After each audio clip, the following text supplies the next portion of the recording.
In western Bengal, 100 miles from the city of Calcutta, there are these chatim trees. Under them is a marble slab, raised in memory of a great saint, Maharshi Rabindranath Tagore.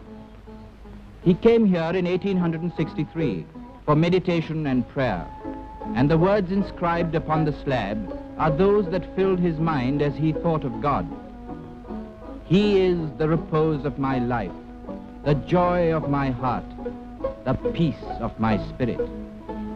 Maharshi's youngest son was Rabindranath Tagore, honored by the world not only as India's greatest poet of this age, but also for his guiding influence on the cultural renaissance of his motherland. In 1901, from the poet's inspiration, there arose at Shantiniketan a non-communal institution for girls and boys, where education was to be had in close communion with nature. 20 years later, the institution had grown to such proportions that it came to be recognized as Vishva Bharati, an international university. Shantiniketan's daily life begins at dawn, and before classes, the inmates foregather for prayers.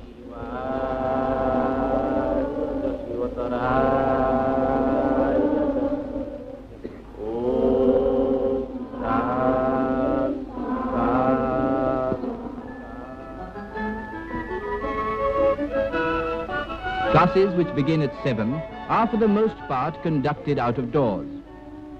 In order to develop a close relationship between teacher and pupil, classes are kept small and informal.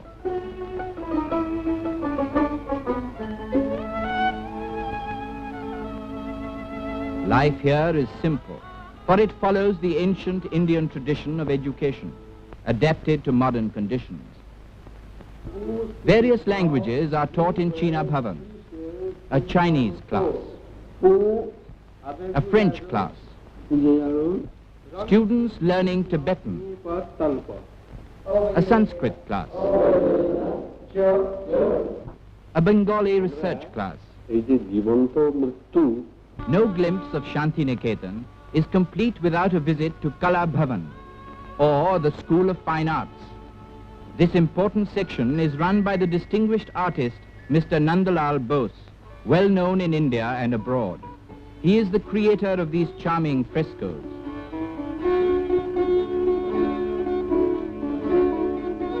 The variety of the arts in Kala Bhavan is remarkable.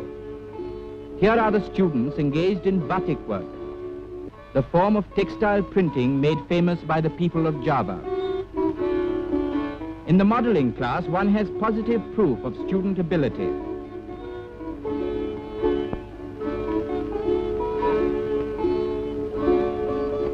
Girl pupils doing leather work, and others absorbed in drawing and painting. The Tibetan artist, Dorje Lama, painting a fresco. The Rangoli class at work on an Alpana design. A class doing woodcuts.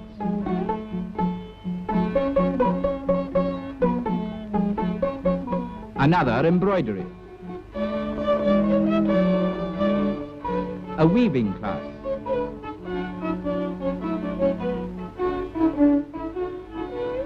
Sangeet Bhavan, the home of music and the dance. A class in Manipuri dancing.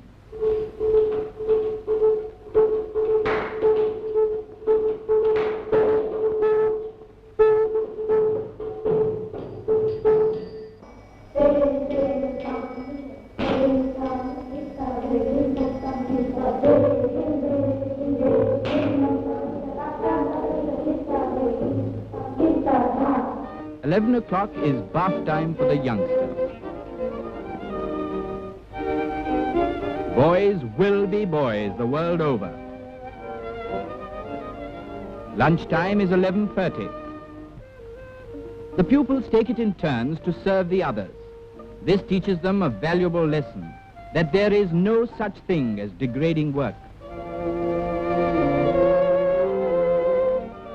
Afternoon classes begin at 2 and continue until 4:30.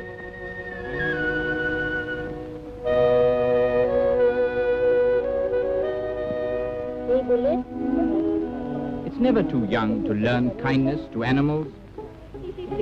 If only this dog will remember he's hurt, we can hold our lesson in first aid. Dear, dear. He makes a most impatient patient. Instruction in manual training helps in the coordination of hand and eye.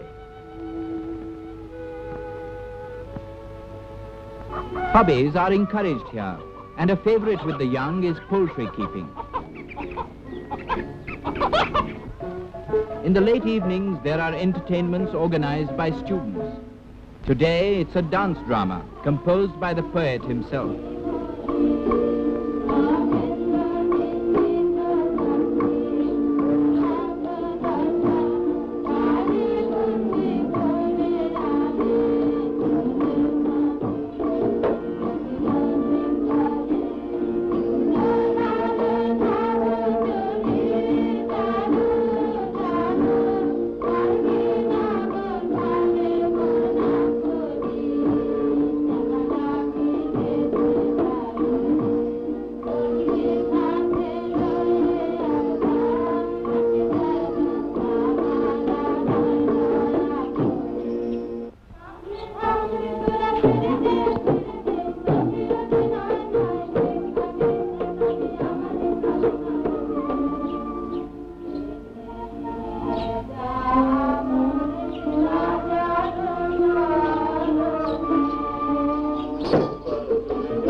Every Wednesday morning, students foregather in this shrine.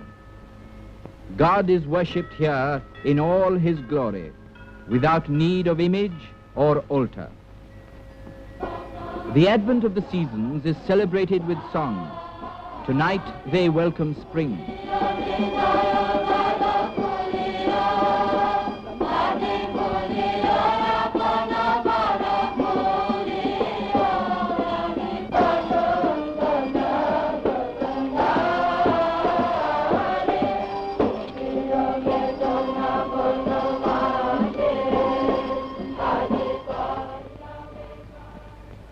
In this house called Udayana, which means dawn, Rabindranath Tagore spent the last days of his life. Poet and patriot of India, Tagore was known to his countrymen as Gurudev, or Master. In 1913, he received the Nobel Prize for his immortal classic, Gitanjali. Although Gurudev is with us no more in person, his spirit endures in Shantiniketan, and his aims are still observed by his devoted disciples. May their work and ideals prosper.